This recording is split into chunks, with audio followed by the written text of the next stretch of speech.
આજે શ્યામા પ્રસાદ મુખર્જીની જન્મ જયંતિનો પાવન અવસર છે। જે દિવસોમાં કોંગ્રેસનો સિતારો ચમકતો હતો એ સમયે રાષ્ટ્રવાદી વિચાર સાથે જનસંઘ પક્ષની સ્થાપના કરવી અને ભારતની લોકશાહીમાં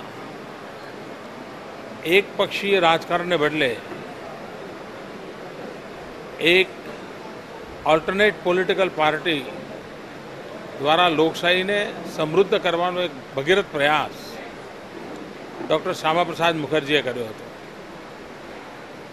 હિન્દુસ્તાનની રાજનીતિમાં આઝાદી પછી રાષ્ટ્રવાદી શક્તિઓ માટેનું એ પ્રેરક બળ હતા। દેશની એકતા અને અખંડિતતા માટે એમણે બલિદાન આપ્યું હતું।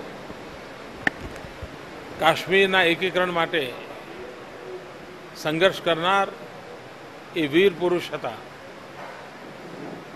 શ્યામા પ્રસાદ મુખર્જીની સેવાઓ આ દેશ સદીઓ સુધી સ્મરણ કરતો રહેશે એવી મને પૂરી શ્રદ્ધા છે।